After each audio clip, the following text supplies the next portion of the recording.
Hello friends, welcome to my channel. দেশ এবং দেশের বাইরে থেকে যারা আজকে আমার ভিডিওটি কন্টিনিউ করেছেন প্রত্যেককে gardener TRIPS with Kamal YouTube চ্যানেলে স্বাগতম।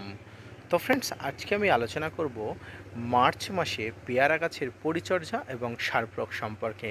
ফ্রেন্ডস, মার্চ মাস মানে বর্ষাকালের আগের মাস, অর্থাৎ বর্ষার প্রাক মুহূর্তে একটা মাস। এই মুহূর্তে আপনার পেয়ারা গাছে প্রচুর পরিমাণ কচি পাতা, পাশাপাশি প্রচুর পরিমাণ মুকুল আসা শুরু হবে। আর এই কচি পাতা এবং মুকুল আসার সঙ্গে সঙ্গে গাছে বিভিন্ন ফাঙ্গাস, বিভিন্ন কীটপতঙ্গেরও আগমন হবে।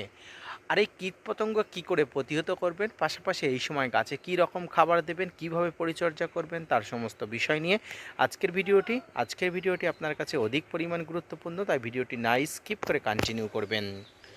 তো ফ্রেন্ডস, সর্বপ্রথম বলি মার্চ মাস, এই সময় প্রচণ্ড কালবৈশাখী ঝড়, পাশাপাশি প্রচুর পরিমাণ নিম্নচাপ শুরু হবে। ইতিমধ্যে গত 2 দিন ধরে প্রচুর পরিমাণ বৃষ্টিপাত হচ্ছে আমাদের এখানে। তো এই মুহূর্তে আপনারা কি করবেন, কিভাবে আপনাদের গাছগুলোকে প্রোটেক্ট করবেন, বিশেষ করে পেয়ারা গাছে প্রচুর পরিমাণ ফুল এসে গেছে, প্রচুর পরিমাণ গুটি এসে গেছে, কচি পাতা এসে গেছে, কি করবেন এই প্রচুর বৃষ্টির মধ্যে আপনার পেয়ারা গাছকে কিভাবে ফাঙ্গাস এবং কীটপতঙ্গের হাত থেকে রক্ষা করবেন। সর্বপ্রথম আপনাদের বলি, আপনাদের সর্বপ্রথম যেটা করতে হবে, টপ ড্রেনেজ সিস্টেমকে অবশ্যই ঠিক রাখতে হবে।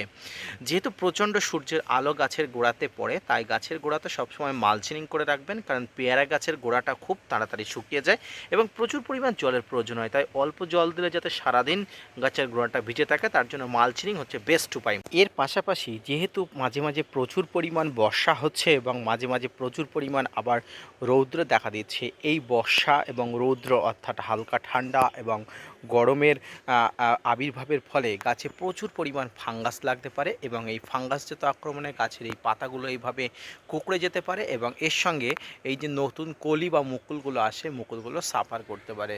তাই ফ্রেন্ডস, এই সময় বৃষ্টি হবার পরে যেদিন অবশ্যই আকাশ পরিষ্কার থাকবে, সেই দিনগুলোতে একটু ভালো মাপের ফাঙ্গিসাইড, যেমন সাব, ব্যাবিস্টিন, ম্যানসাপ, রেডোমিন গোল্ড, এর মধ্যে যে কোনো একটি আপনার হাতের কাছে যেটি থাকবে সেটি অবশ্যই 1 লিটার জলে 2 গ্রাম অবশ্যই জলে নিয়ে গুলে ভালো করে গাছ স্প্রে করবেন।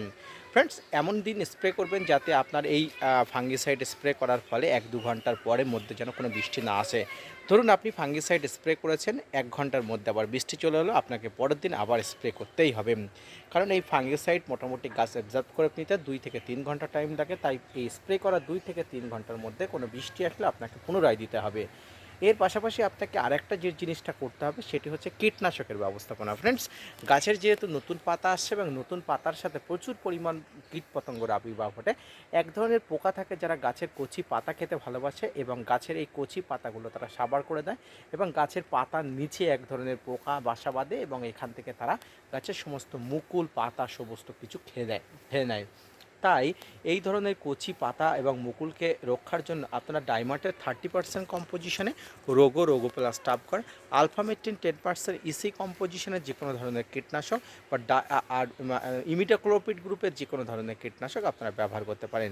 যারা বাংলাদেশি বন্ধু আছে, বাংলাদেশি বন্ধুরা অবশ্যই সবিক্রান 425 ইসি আপনারা 1 লিটার জলে 1 থেকে 1.5 ml গুলে নিয়ে আপনারা অবশ্যই স্প্রে করবেন।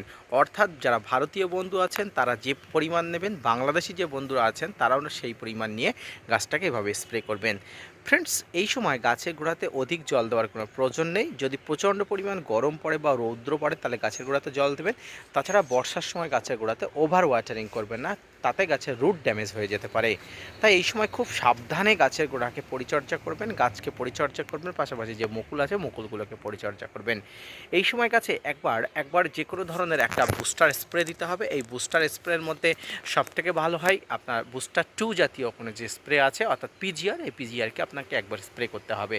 এই বুস্টার 2 পিজিআর যদি আপনার গাছে একবার স্প্রে করেন তাহলে আপনার গাছের সমগ্র ফুলগুলো অর্থাৎ কুড়িগুলো ঝেঁকে একসঙ্গে আসবে। তাই এক্ষেত্রে আপনার খুব সুবিধা হবে সমগ্র কুড়িগুলো একসঙ্গে পাওয়ার ক্ষেত্রে।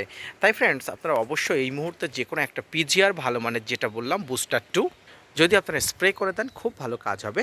ফ্রেন্ডস, আপনারা যে জাতটি দেখতে পাচ্ছেন এটি হচ্ছে বারুইপুর একটি পেয়ারার জাত। এই পেয়ারা গাছটি প্রচুর পরিমাণ ফলন দিয়েছিল গত বছরে। এবছরে প্রচুর পরিমাণ ফলন দেবে আমি আশাবাদী।